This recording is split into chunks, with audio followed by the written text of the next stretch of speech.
তো আমরা এখানে কেন,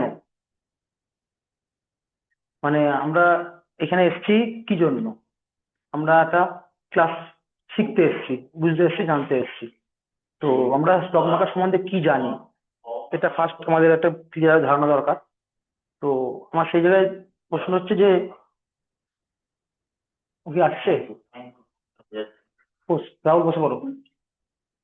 তোমরা তোমরা তুই বসে পড়ো।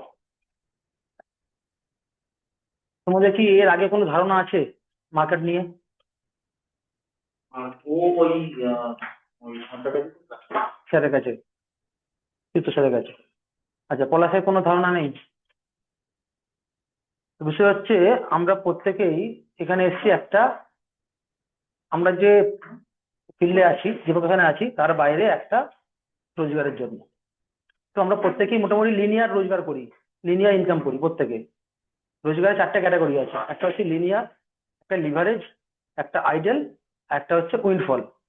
লিনিয়ারটা কোনটা? যারা আমরা শ্রম দিই, যে টাইমটা দিই, টাইমটার উপরে আমরা আর্ন করি। সে জব হতে পারে, সেলফ প্রপার্টিসের বিশেষ, সে এরই মধ্যে পড়ছে। তো সেটা হচ্ছে। এবার লিভারেজ কোনটা? লিভারেজ হচ্ছে যারা ম্যান পাওয়ারকে ইউজ করে। মানে একটা ডাক্তার, সে যখন প্রাইভেট প্র্যাকটিস করছে কি হসপিটাল চাকরি করছে, সে কিন্তু লিনিয়ার করছে। কিন্তু সে যখন নার্সিং করছে, সে কিন্তু লিভারেজ করছে। বুঝতে পারছো প্রত্যেকে? আর আইডেল ইনকাম কোনটা? আইডেল ইনকাম হচ্ছে আমার কোনো প্রপার্টি আছে, যে প্রপার্টি থেকে আমি রেন্ট পাচ্ছি, কিংবা আমার হয়তো কোনো সেভিংস করা আছে, যেখান থেকে আমি প্রতি মাসে একটা ইন্টারেস্ট পাচ্ছি। আমি কিন্তু এখন স্টক মার্কেটে ঢুকলাম না, ঠিক আছে? আর উইনফল কোনটা? কেউ হয়তো লটারি পেয়েছে, কেউ হয়তো কোনো শ্বশুর বাড়ির সূত্রে প্রাপ্ত সম্পত্তি পেয়েছে, কিংবা কোনো তার পৈতৃক সম্পত্তি ছিল, সেখান থেকে ভাগ বটরা হয়েছে, সবাই হয়েছে, সেখান থেকে রোজগার পেয়েছে। এটা হচ্ছে উইনফল ইনকাম। এটা চারটে। তো এর বাইরে কিন্তু আর রোজগার নেই। এই চারটেই রোজগারের ওই আছে, এটা লিনিয়ার, লিভারেজ, আইডেল আর উইনফল। তাহলে আমরা স্টক মার্কেটে বেছে নিচ্ছি কেন? কারণ এই স্টক মার্কেটে এই চারটি আছে। যদি আমি সময় দিয়ে শুধু নিজে ইন্টারডে করি, সুইং ট্রেড করি, সময় দিই, তাহলে ওটা কিন্তু লিনিয়ার রোজগার। আবার আমি একটা, আমার ভালো ক্যাপিটাল আছে, আমি একটা স্টক কিনলাম, ভ্যালু বাই করলাম। এই এই কতগুলো টার্ম গুলো কিন্তু নতুন নতুন সবাইকে শোনাবে, ভ্যালু বাই এটা কি, ওরা বুঝবে না। কিংবা হচ্ছে পজিশনাল ট্রেড নিলাম, যে ট্রেডটা 6 মাস ধরে চললো, 4 মাস ধরে চললো, সেই ট্রেড নিলাম। কিংবা অনেকে লং টার্ম ইনভেস্ট করলাম। এগুলো কিন্তু তখন কিন্তু হয়ে যাবে লিভারেজ ইনকাম, কারণ সেখানে কিন্তু আমার নিজের ফর্মটা লাগছে না, আমাকে মেশিনে বসে থাকতে হচ্ছে না। কিন্তু আমি যখনই স্ক্যাল্পিং করব, আমি যখন আর্বিট্রেজ করব, তখন কিন্তু আমার মেশিনে থাকতে হচ্ছে। সেটা কিন্তু তখন লিনিয়ার হয়ে যাবে। সেটা কিন্তু, এগুলো সব টার্মগুলো নতুন বলছি, তো এগুলো নিয়ে পরবর্তীকালে সব এগুলো ডিপ ডেপতে যাবো, বলে দেবো। বলে দেবো যখন এটা যখন আমার যখন আলোচনাটা যখন শেষ হবে, তখন সে ওভারঅল প্রত্যেক আইডিয়া পেয়ে যাবে।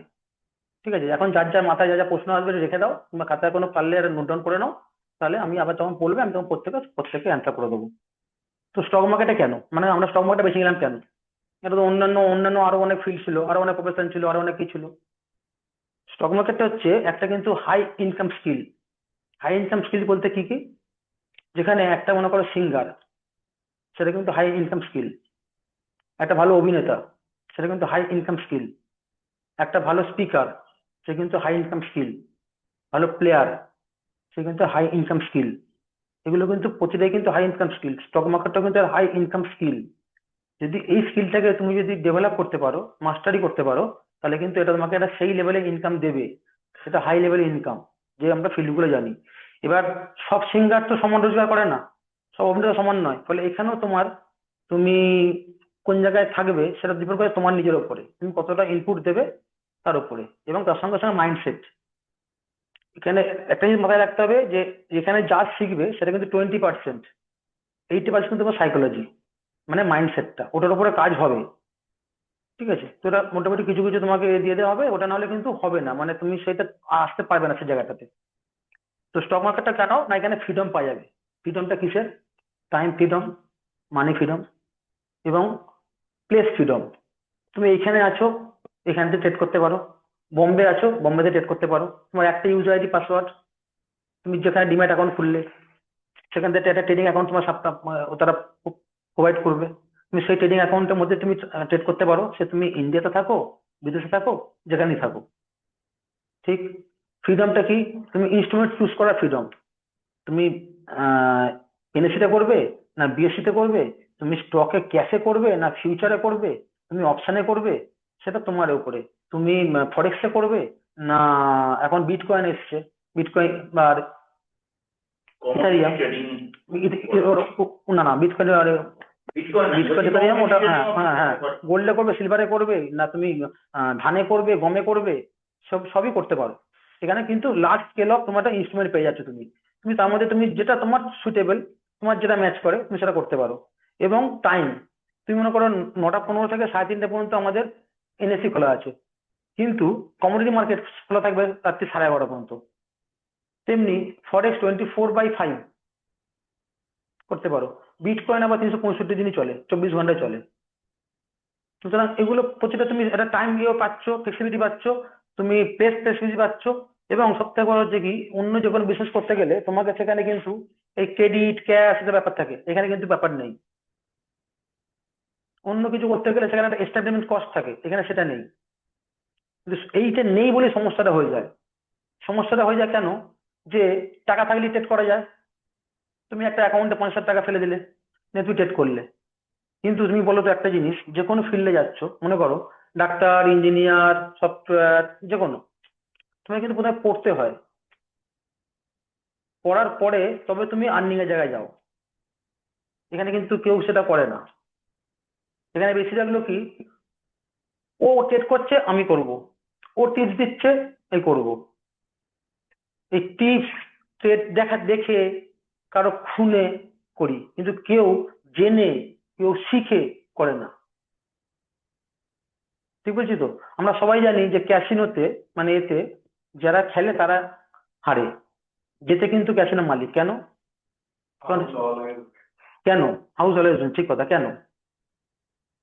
কারণ সে স্ট্রাকচারটা তৈরি করেছে যে গেমটা সে জিতবে, এবং সে কিন্তু ফ্ললেস এক্সিকিউশন করে। তুমি একটা বাজিতে তুমি যদি অনেক, মানে বিশাল অর্থ পেয়েও যাও, সে কিন্তু টেনশন করে না, সে কিন্তু কুল অ্যান্ড কাম থাকে। কারণ সে জানে যে দিনের শেষে গেমটা আমার দিকে আসবে। এখানেও ঠিক তাই, রিস্ক রিওয়ার্ড রেশিও যদি মেনে কাজ করা হয়, ও ঠিক তাই। কিন্তু এখানে টেম্পারমেন্ট আর এই ফ্ললেস এক্সিকিউশনটা করতে হবে। আর একটা কি, এখানে তোমার কোনো ওই বন্ধ নেই, মানে লকডাউনেও কিন্তু মার্কেট একদিনের জন্য বন্ধ হয়নি। ঠিক আছে? তাহলে এইটা হচ্ছে স্টক মার্কেট। এবার হচ্ছে স্টক মার্কেটটা কিভাবে চলে। আমরা জানি কোম্পানি ফর্মেশন সম্বন্ধে আমরা নিশ্চয়ই জানি, তুই জানবি, তুইও জানিস, জানি।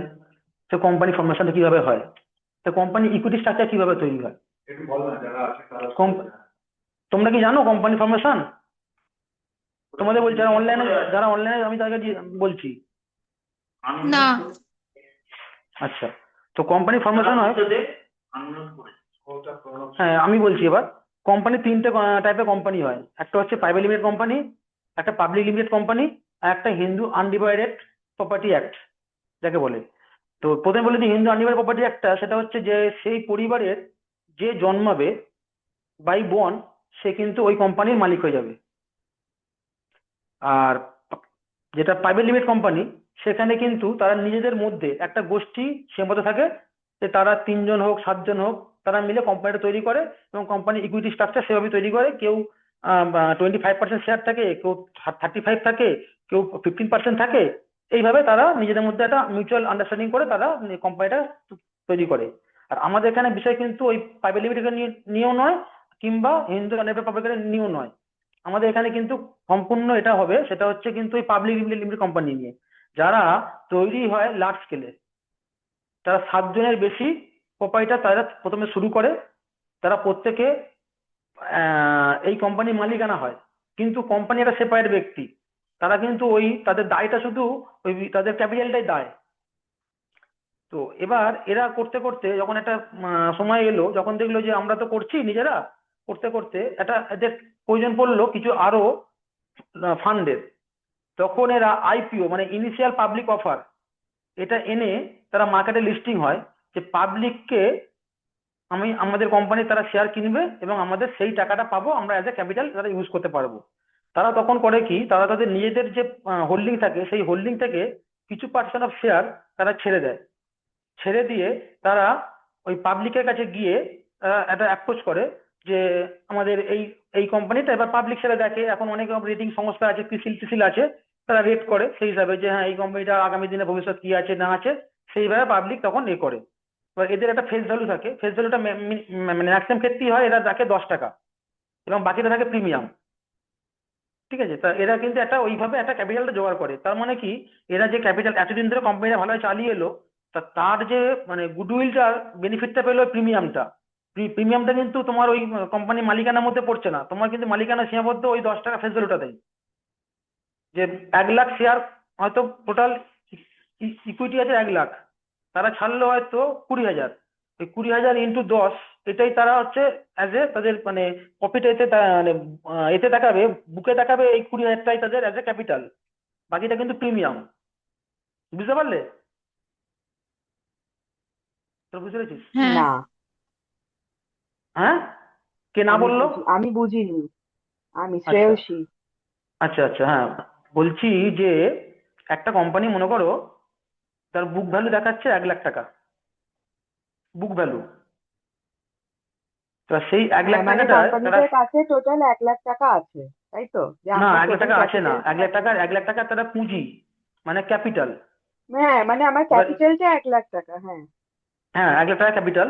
এবার এই 1 লক্ষ টাকার তারা ডিভাইডেড করলো যে আমি 10,000 শেয়ার ছাড়বো, মানে দশ হুম হাজার শেয়ারে ভাগ করলো, তাহলে 10,000 ইন্টু হুম 10, হুম তাহলে 1 লাখ হচ্ছে। আর এই দশ হুম হাজারের হুম। মধ্যে তারা 2,000 শেয়ার ছাড়লো পাবলিকের জন্য, বাকি 8,000 শেয়ার লাগলো নিজেদের জন্য, নিজেদের, কারণ তারা ভোটিং রাইটটা তাদের তারা কখনোই হাতছাড়া করতে চাইবে না। হুম হুম তো এই 2,000 শেয়ারের জন্য এবার সব পাবলিক ওখানে ইন্টারেস্ট শো করলো। এবার ওরা বললো হুম কি 10 টাকা তো ফেস ভ্যালু, কিন্তু আমি মাকে এটা বিক্রি করবো হুম। 120 টাকাতে, মানে 110 টাকা তাহলে আমার প্রিমিয়াম। তুমি আচ্ছা, ওকে, মানে পেলে আমরা মালিকানা পেলে দশ পাবলিক টাকা কখনোই জানতে পারছে না যে টোটাল ক্যাপিটালটা কতটা বা কি বিষয় হ্যাঁ সব জানতে বিস্তারিত। পারবে, সব জানতে পারবে, এখন পাবলিক ডোমেনে সবটাই পাওয়া যায়, সবটাই অ্যাভেলেবেল পাবলিক ডোমেনে, সবটাই জানতে পারবে। কত ভাগে ভাগ করবে তার কি কোনো পার্টিকুলার রুলস আছে যে 10,000 ভাগে ভাগ করা হবে না না 1,000 ভাগে না, নিজেরাই করতে হ্যাঁ পারে? হ্যাঁ, এবং তার সিংহভাগটা তারা নিজেদের জন্য 51% প্রমোটাররা নিজেদের কাছে রাখে, কারণ তারা যাতে কোম্পানিটা পরিচালনা করতে সুবিধা হয়। তবেই হাইয়েস্ট হ্যাঁ হাইয়েস্ট 49% পর্যন্ত তারা ছাড়ে। এবার তার মধ্যে এফআইআই ডিআইফআই অনেক কিছু থাকে, সেগুলো পরে যাচ্ছি না, এখন যাচ্ছি না, না, পরে। ধরুন আইপিও তো যেটা আপনি হুম, বলছেন, আইপিওটা ধরুন এক হ্যাঁ একটা হ্যাঁ হ্যাঁ, আইপিওর, কি বলছি আইপিও যেটা, ওটা এক একটা আইপিও ম্যাক্সিমাম 15,000 টাকা অব্দি যেতে পারে না? ম্যাক্সিমামে কোনো লিমিট নেই, তুমি ও ম্যাক্সিমামে কোনো লিমিট নেই, তুমি কতটা জন্য অ্যাপ্লাই করবে, তুমি কতটা পাবে সেটা কিন্তু এ হয় যে তোমার ওই পোড়াটা বেসিস বলে একটা ইয়ে আছে, যে তোমার মানে প্রপোর্শনাল রেশিও তোমাকে দেওয়া হবে। আচ্ছা, তুমি ওকে। হয়তো অ্যাপ্লাই করলে 500-র জন্য, কিন্তু পেলে 50, নাও পেতে পারো। হুম। ঠিক আছে, হ্যাঁ হ্যাঁ হ্যাঁ, সেটা তো বুঝতে যদি পেরেছি, এবার হ্যাঁ। হয়তো আবার কিছু কোম্পানি আছে যে যেসব শেয়ারগুলো তাদেরকে শেয়ার করে নিতে চায় না, সেগুলো তো হুম। তুমি যা করলে অ্যাপ্লাই সেগুলি পেয়ে গেলে। এগুলো এই যখন ওই রেটিং সমস্যা আছে কিছু ক্রিসিল বলে, হ্যাঁ এরকম আরো কিছু আছে, তারা এগুলোকে রেটিং করে, রেটিং এর উপরে নির্ভর করে তাদের প্রিমিয়ামটা অ্যামাউন্টটা সেট হয়। এটা আলাদা ফান্ডা, ঠিক আছে, ওটা কিন্তু সম্পূর্ণ ফান্ডামেন্টাল আচ্ছা অ্যানালিসিসের দিকে চলে যাচ্ছে, ওটা আলাদা ফান্ডা। ঠিক আছে, তো আচ্ছা। এইটা হলো একটা কোম্পানি ফরমেশন হয়। ইকুইটি স্টেকটা কি, ইকুইটি হচ্ছে কোম্পানির মালিকানা, যে কত মানে কিভাবে ভাগ হয়েছে, যে প্রমোটাররা কত রেখেছে, ফরেন ইনভেস্টর তারা কত নিয়েছে, ডোমেস্টিক যে ইনস্টিটিউশনাল ইনভেস্টর আছে তারা কত নিয়েছে, এবং পাবলিক কত নিয়েছে, এটা হচ্ছে ইকুইটি স্টেক, সেভাবে ভাগ হয়। এবং এটা একটা প্রতি বছর একটা এজিএম হয়, অ্যানুয়াল জেনারেল মিটিং, যারা এই কোম্পানি যারা ওই শেয়ার কিনে যাদের প্রত্যেকের কাছে একটা করে চিঠি আছে ওই এজিএম এ প্রেজেন্ট হওয়ার জন্য।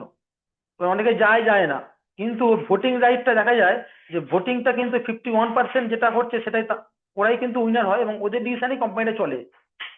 ঠিক আছে, আর এবার আসছি যে স্টক মার্কেটের ইনভলভমেন্টটা কোথায় হলো এবার, এ থেকে স্টক মার্কেটটা কি করে এলো। স্টক মার্কেটটা হলো আগে আমাদের এই ধরনের কোম্পানি যখন তৈরি হয়েছে কি হয়নি তখনও কিন্তু, এবং আমাদের অনেক মানে পূর্বপুরুষরাও কিন্তু এরকম ট্রেডিং করতো। কিরকম ট্রেডিং করতো, না যখন বিনিময় প্রথা ছিল, যখন কোনো মুদ্রা প্রচলন হয়নি তখনও ট্রেডিং হয়েছে। তখনও কেউ তার গরু দিয়ে ধান নিয়েছে, কেউ তুলো দিয়ে ধান নিয়েছে, কেউ আবার ধান দিয়ে কাপড় নিয়েছে মানে তুলো নিয়েছে কি বাসনপত্র নিয়েছে, এইভাবে হতো। তো তারপরে এবার দেখা গেল যে যারা কিছু কিছু ব্যবসায়িক গোষ্ঠী তারা তারা ঠিক করলো যে আমাদের তো এইভাবে তো এর অসুবিধা হয় বিনিময়ে, সেজন্য মুদ্রা ব্যবস্থা এলো। তা মুদ্রা ব্যবস্থা আসার পরে তারপরে দেখা গেল যে ধানটা আমি কোন দামে কিনবো সেটা আগে থেকে চুক্তি করে নিচ্ছে, ফসলের চুক্তি করা হচ্ছে। কিংবা এই তুমি এই জিনিসটা তৈরি করছো, এই তৈরি করে তুমি আমাকে সমস্ত বিক্রয় করবে, আমি এই দামে তোমার থেকে নেবো। এটা কোনো একটা আনঅর্গানাইজ সেক্টরে এটা কাজ হতো, সেটাকে বলা হতো ফরওয়ার্ড ট্রেডিং। এই ফরওয়ার্ড ট্রেডিং প্রথম যখন হয়, এটা কিন্তু প্রথম শুরু হয়েছিল গুজরাটে। কারণ আমাদের জানি আমাদের ইন্ডিয়ান কমিউনিটিতে বিজনেস বলতে আমরা গুজরাটিদেরই বুঝি, মারোয়ারি আর গুজরাটি। কিন্তু মারোয়ারি থেকেও কিন্তু বিজনেসটা আরো ভালো বোঝে গুজরাটিরা। তো ওরা ওরা কিন্তু এটা শুরু করেছিল। এবং তখন প্রথম আমাদের ভারতবর্ষে সুরাতে প্রথম আমাদের এটা তৈরি হয়েছিল, যেটা কমোডিটি এক্সচেঞ্জ, যেখান থেকে ফিউচার ট্রেডিংটা শুরু হলো। মানে একটা ইনস্টিটিউটের আন্ডারে যেখানে রুলস অ্যান্ড রেগুলেশনটা ঠিক থাকবে। কারণ তোমার আমার মধ্যে চুক্তি হচ্ছে, আমি চুক্তি ভঙ্গ করতেই পারি, কিংবা তুমি চুক্তি ভঙ্গ করতেই পারো। এখানে কিন্তু কারো কাছে কোনো অভিযোগ জানানো কোনো ছিল না, মানে কমপ্লেন্স গ্যাভিয়েন্সের একটা অসুবিধা হতো, ঠিকঠাক ভাবে হতো না। সেই কারণেই একটা ইনস্টিটিউট তৈরি করা হলো। যে ইনস্টিটিউট কিন্তু সে নিশ্চয়তা দিল যে সেটেলমেন্টের গ্যারান্টি সে দিল। এখন যেমন T+2 তে সেটেলমেন্ট হয়, মানে আমি যদি কোনো কোনো যদি আমি ইকুইটি কিনি, কোনো একটা কোম্পানির মালিকানা কিনি, সে হতে পারে যে আমি তার 10টা শেয়ার কিনেছি, হয়তো তার আছে 10 লাখ শেয়ার, কিন্তু আমি 10টা শেয়ার কিনেছি, কিন্তু আমি তো মালিকানা কিনলাম। তো ওই মালিকানাটা আমি যে পাবো তার গ্যারান্টি কিন্তু দিচ্ছে NSE কিংবা BSE T+2 তে। মানে আমি যেদিন কিনবো তার দুদিনের মধ্যে আমার ডিম্যাট ডিম্যাট অ্যাকাউন্টে শেয়ারটা ঢুকে যাবে। আগে ডিম্যাট অ্যাকাউন্ট যখন ছিল না তখন আমাদের কাগজ আসতো। এই যে হোল্ডিং কর্পোরেশন, এই হোল্ডিং কর্পোরেশন আগে ওদের কাজই ছিল কাগজ দেওয়া। ওরা কিন্তু এই শেয়ার সার্টিফিকেট ইস্যু করতো। এখন আর সার্টিফিকেটটা হয় না, এখন সব ডিম্যাটেরিয়ালাইজ হয়ে গেছে, সেজন্য এটা ডিম্যাট অ্যাকাউন্টে হয়ে গেছে। তো এইখানে শুরু হলো ফিউচার ট্রেডিংটা। এবার এখান থেকে লিগ্যালাইজ হলো এবং রেগুলেটেড হলো, হয়ে জন্ম হলো BSEর, Bombay stock exchange. Bombay stock এক্সচেঞ্জে কিছু কিছু ওই আমাদের সেল কোম্পানি অনেক তৈরি হয়েছিল, যেগুলো মানুষকে প্রতারিত করতো। ঠিক আছে, পেনি মানে এখন পর্যন্ত অনেক, মানে বোম্বে স্টক এক্সচেঞ্জে এখন পর্যন্ত অনেক স্টক আছে যেগুলো পেনি স্টক হিসেবে পরিচিত। ওরা বাড়েও না কমেও না, ওরকম একই থাকে, কিন্তু ওই মানে ওরা ফলস মানে ফরজারি করে। সেই জায়গা থেকে দাঁড়িয়ে NSE তৈরি হলো। আমাদের আমেরিকার S&P স্ট্যান্ডার্ড অ্যান্ড পুওর যে কোম্পানি, তাদের তত্ত্বাবধানে তৈরি হলো NSE S&P Nifty 50। আমেরিকায় যেটা 500 স্টক নিয়ে করা হয়েছে, আমাদের এখানে 50টা স্টক নিয়ে করা হয়েছে। এটা আমাদের বেঞ্চমার্ক। ভারতবর্ষের অর্থনীতির বেঞ্চমার্ক হচ্ছে কিন্তু NSE নিফটি এবং BSE সেন্সেক্স। আগামী দিনে ভারতবর্ষের অর্থনীতি কি দিকে যাচ্ছে তার ওই মুখ কিন্তু বলে দেয় এই NSE BSE সেন্সেক্স। এটা এটা নিয়ে অনেক কন্ট্রোভার্সি থাকতে পারে, কিন্তু এখানে কিন্তু দাঁড়িয়ে NSE এবং BSE এর সেন্সেক্সটা কিন্তু এখনকার বর্তমানে কিন্তু বেঞ্চমার্ক আমাদের অর্থনীতির। তো NSE তৈরি হয়েছে কিন্তু ওয়েটেজ অ্যাভারেজ দিয়ে। মানে আমাদের যে 50টা ব্লু চিপ কোম্পানি আছে যারা পারফর্ম করছে ভালো, তাদের বিজনেস ভালো হচ্ছে, এবং NSE কিন্তু এই 50টা কোম্পানি কিন্তু ফিক্সড নেই। এরা এরা কিন্তু এদের মধ্যে কিন্তু ইভ্যালুয়েশন হয়, এবং ইভ্যালুয়েশন হয়ে যারা পারফর্ম ঠিকমতো করতে পারছে না তারা বেরিয়ে যায়, আবার যারা ভালো পারফর্ম করে তারা কিন্তু আবার ঢোকে। ফলে এইভাবে কিন্তু এবার এদের ক্যাপিটাল আলাদা প্রত্যেকের। তাহলে এইভাবে এবার ইন্ডেক্সটা তৈরি হবে কি করে, না ওয়েটেজ অ্যাভারেজ দিয়ে তৈরি হয়েছে। তো ওয়েটেজ অ্যাভারেজে এখন বর্তমানে সব থেকে বেশি ওয়েট আছে রিলায়েন্সের, তারপরে SBI, তারপরে HDFC ব্যাংক, এদের আমাদের টাটা স্টিল আছে, টাটা মোটর আছে, এদের হ্যাঁ টাটা মোটর আছে, এদের ওয়েটেজ গুলো বেশি। বলতে পারলাম? হ্যাঁ, বুঝেছি। আচ্ছা, তো এইটা হলো স্টক মার্কেটের বিষয়টা বললাম। এবার আসছি প্রাইস ডিটারমিনেশন। আমরা দেখি যে মার্কেটে একটা স্টকের দাম বাড়ছে, স্টকের দাম কমছে, দেখি প্রতিদিনই দেখবে টিভিতে কোনোটা স্ট্যাটিক থাকে না, প্রতিটা মুহূর্তে মুহূর্তে চেঞ্জ হয়। এবং একটা জিনিস খেয়াল করে দেখবে যে আজকে মার্কেট যখন বন্ধ হচ্ছে, জায়গায় 120 টাকা বন্ধ হয়েছে, কিন্তু কালকে খুললো 125 টাকায়। এটা কি করে হয়? কারণ এই মার্কেটটা কিন্তু 3:30 বন্ধ হয়ে যাচ্ছে, কিন্তু আমাদের যেহেতু এটা large scale of human being এখানে তো ইনভলভ, ফলে এই প্রত্যেকের মধ্যে কিন্তু সেন্টিমেন্ট কাজ করে, এবং প্রত্যেকেরই কিন্তু একটা 24 ঘন্টা ধরে এই মার্কেট তারা কিন্তু মাথার মধ্যে চলে, এবং প্রতিনিয়ত এদের কিন্তু খবরাখবর আদান প্রদান হচ্ছে। সেই কারণে পরের দিন দেখা গেল 125 টাকা খুলেছে, কি না কোনো একটা কোম্পানি সম্বন্ধে ভালো গুড নিউজ এসছে, 125 টাকা মার্কেটটা খুললো। তো প্রাইস ডিটারমিনেশনটা কিভাবে হয়? প্রাইস ডিটারমিনেশনটা হচ্ছে যে বুল আর বিয়ার এই দুটো টার্ম এর পরেও বারবার আসবে, এটা কিন্তু মাথায় রাখবে। বুল আর বিয়ার, বুল মানে হচ্ছে তেজি, আর বিয়ার মানে মন্দা। তো ষাঁড় আর ভাল্লুক, ঠিক আছে? তো যারা বায়ার, যারা অলওয়েজ তেজি, তাদেরকে বুল বলা হয়। আর যারা অলওয়েজ মন্দা, তারা সবসময় নেগেটিভ নেগেটিভ করে, তাদেরকে বিয়ার বলা হয়। তো প্রতিনিয়ত বুল আর বিয়ারে কিন্তু প্রতিটা প্রতিটা স্টেজে, প্রতিটা ফেজে কিন্তু ফাইট হয়। এবার যে জেতে সে কিন্তু সে জায়গায় তার ফেভারে তখন মার্কেটটাকে দাঁড় করায়। আমি এটাকে একটুখানি আমি এটাকে একটুখানি আমার বোর্ডের মাধ্যমে উঠে দেখাচ্ছি।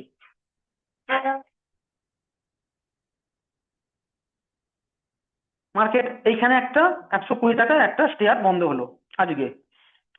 কালকে এটা খুললো 122 টাকায়, খুলে 119 টাকা এলো, 20 টাকা এসে তারপরে আবার লড়াই হতে হতে গিয়ে দেখা গেল 130 টাকা পর্যন্ত গেছে, হয়ে আবার বন্ধ হলো 128 টাকাতে।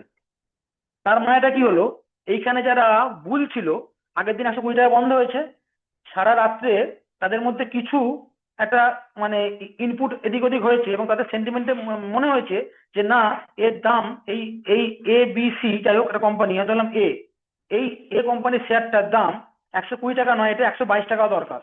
সেই জন্য 122 টাকা খুললো। 122 টাকা যখনই খুললো, তখনই বিয়াররা চলে এলো, বিয়াররা বললো না, এর দাম 122 টাকা কখনই হতে পারে না, এর দাম হওয়া উচিত 118 টাকা। তারা এখানে তখন সেল করা শুরু করলো, করে তারা 118 পর্যন্ত নিয়ে এলো। এবার 118-তে তখন বুঝ দেখলো যে না, এর দাম 122, 118 কি করে হচ্ছে, এ তো আরো হবে। তখন ওরা এখান থেকে বাই করা শুরু করলো, করতে করতে করতে করতে করতে করতে এটা কিন্তু কন্টিনিউ, কিন্তু এর সঙ্গে লড়াই হচ্ছে বুলার বিয়ারের। হতে হতে হতে হতে হতে এটা দেখা গেল যে উঠতে উঠতে উঠতে 130 টাকা চলে গেল। 30 টাকায় গিয়ে দেখা গেল যে যারা এখানে 122 টাকা কিনেছিল, তারা অলরেডি কিছু প্রফিট পেলো, যারা 118 টাকা কিনে তারাও প্রফিট পেলো। তখন কিছু তারা সেল করলো, সেল করলে 128 টাকায় আজকের মতো এরা লড়াইটাকে থামালো। এইখানে গিয়ে আজ লড়াই থামলো। কালকে আবার লড়াইটা কোথা থেকে শুরু হবে না হবে, সেটা কিন্তু এই রাত্রিবেলা এই বুল বিয়ারদের মধ্যে একটা সাইকোলজিক্যাল টাগ অফ ওয়ার চলবে, হয়ে তখন দেখা যাবে এটা 125 টাকা খুলতে পারে, কিংবা 132 টাকা খুলতে পারে। সেটা সেটা তখন ডিসাইড হবে কালকে আবার। কিন্তু আজকের মতো দেখে গেলাম যে আমরা 122 টাকা খুলেছে, 130 টাকা গেছে, 128 টাকা বন্ধ হয়েছে, আর 118 টাকা লো হয়েছে। তাহলে আমরা মার্কেট থেকে পাচ্ছি ইনফরমেশন দুটো জিনিসের, সেটা আমি পরে আসছি। আচ্ছা, এরপর হচ্ছে এফআইআই আর ডিআইআই। এফআইআই হচ্ছে ফরেন ইনস্টিটিউশন ইনভেস্টর, আর ডিআই হচ্ছে ডোমেস্টিক ইনস্টিটিউশন ইনভেস্টর।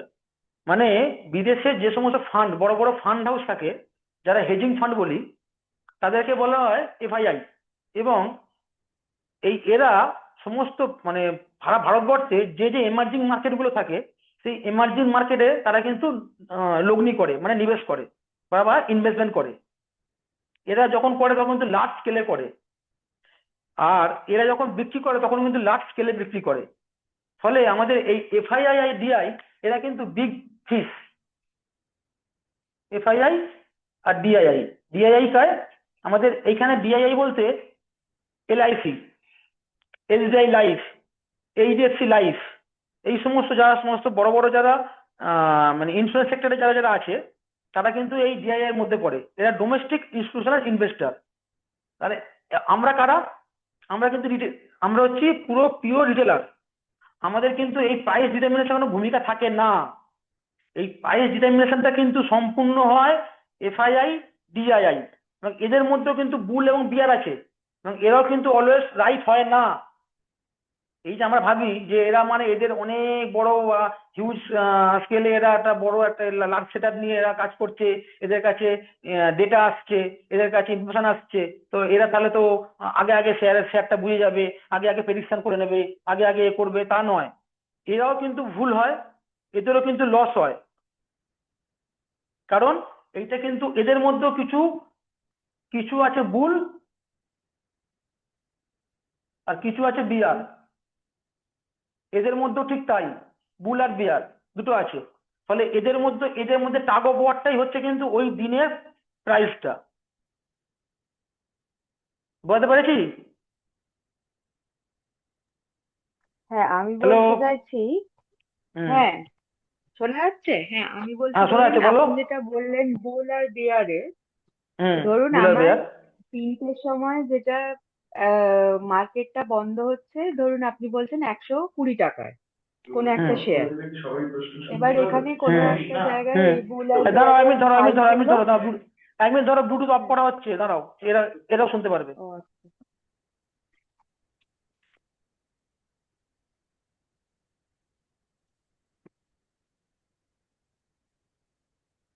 বন্ধ কর ব্লুটুথটাকে। হ্যাঁ বলো। হ্যাঁ, তো কোনো একটা শেয়ার আমার মার্কেট যখন বন্ধ হচ্ছে সেটার আমাকে দাম দেখাচ্ছে যে 120 টাকা, এই অনুযায়ী মার্কেটটা বন্ধ হলো, মানে এটা তো নথিভুক্ত কার্জন যে এর পরে আমার কোনো ইনপুট আউটপুট কোনো কিছুই মানে কম্পিউটারাইজড কিছু হচ্ছে না, তাই তো? হ্যাঁ, তো আমার মার্কেটের মানে আমার একটা শেয়ারের ভ্যালু 120-তে হয়েই রয়ে যাচ্ছে। তো আমি এই বুলের বিয়ারের যে ফাইটটা হচ্ছে মানে সেটা মানে আমি বলতে চাইছি যে এই ফাইটটার মানে অথেন্টিকেশনটা কোথায় আসছে, যে যেখান থেকে পরের দিনের প্রাইসটা যখন ধরুন আমি 120 থেকে যে 125-এ জাম্প করছি বা 120 থেকে যে আমি 110-এ নেমে আসছি, হুম। সেই ইনপুটটা হচ্ছে যেটা, তার ব্যাকগ্রাউন্ডটা আমি কোথা থেকে পাচ্ছি? ডিম্যাট অ্যাকাউন্টটা না না না, তুমি ইনপুটের ব্যাকগ্রাউন্ডটা তুমি তো পাবে না। তোমার এটা পুরো সাইকোলজিক্যাল গেম তো।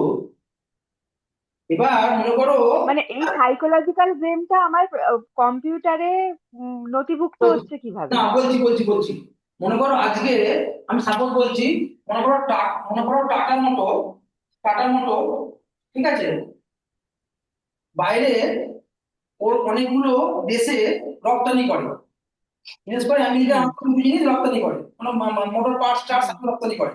এবার হুম, আজকে মার্কেট বন্ধ হয়ে গেল, ও 120 টাকাতে বন্ধ হয়েছে, কোনো নিউজ নেই, এনেই হুম, স্বাভাবিক অন্যান্য দিনের মতো।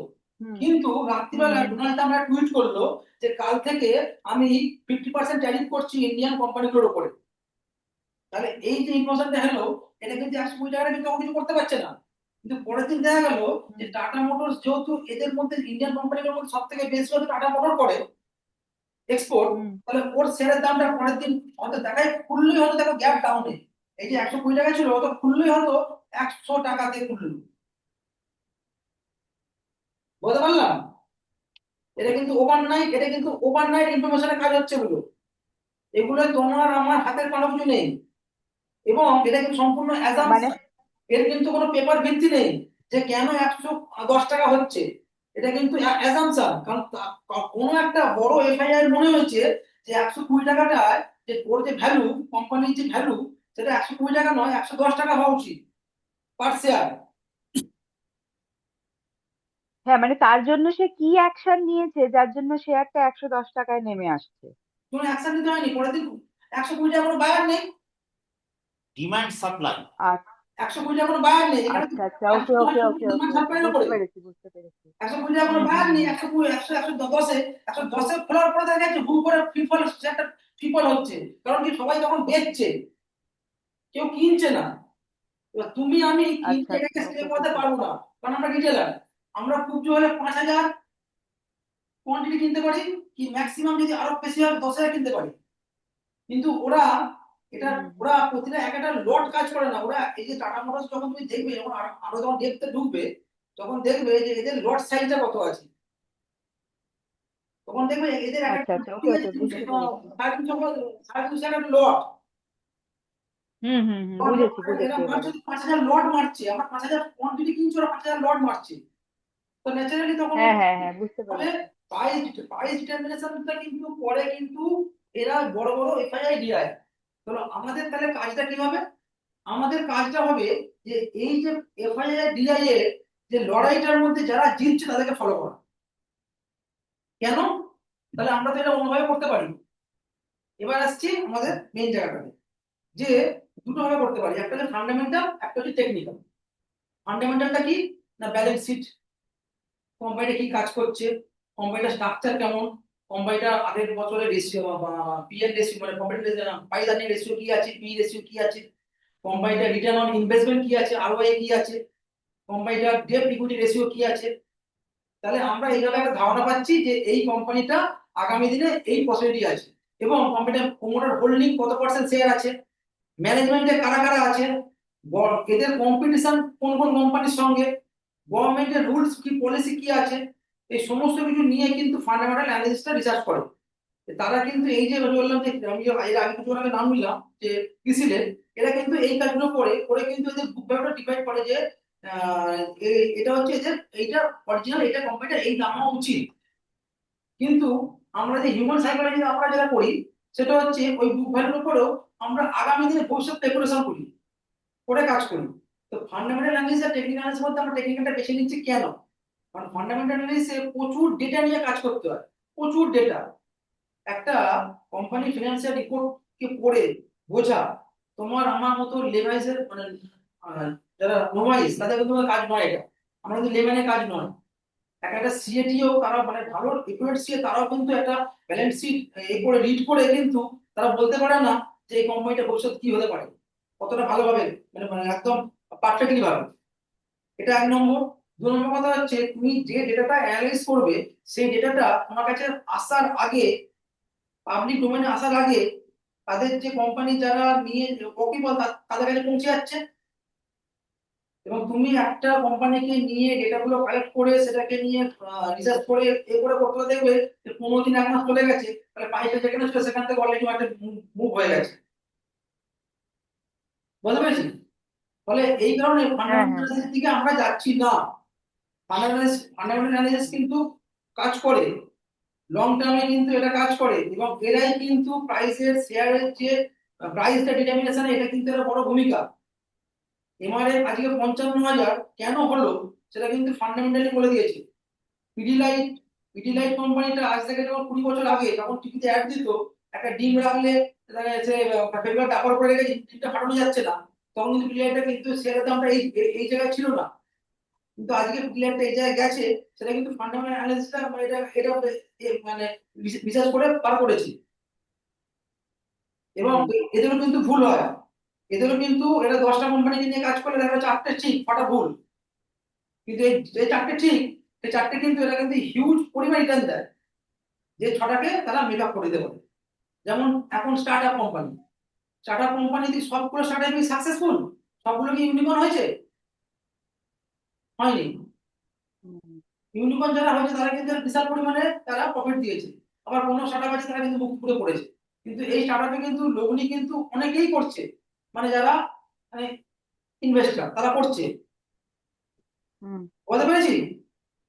হ্যাঁ হ্যাঁ আচ্ছা, এরপরে তাহলে আমাদের টেকনিক্যাল অ্যানালিসিস আমরা করবো। টেকনিক্যাল কেন করবো না, আমি যেখানে যে ফান্ডামেন্টাল অ্যানালিসিস করে যে বাই করছে কিংবা যে ফান্ডামেন্টাল অ্যানালিসিস করে যে সেল করছে, সে কোথায় করছে? মার্কেটে করছে। মার্কেট ছাড়া তার বাই সেলের কোনো জায়গা নেই, অলরেডি কোনো প্ল্যাটফর্ম নেই। এই মার্কেটটা দিয়ে করতে হবে, হয় এনএসসি তে নাহলে বিএসসি করতে হবে, এছাড়া কোনো কথা করতে পারবে না। এটা 1 মিনিটের মধ্যে বন্ধ হবে, এটা আবার চালানো, জুম 40 মিনিটস করে দেয়, ঠিক আছে?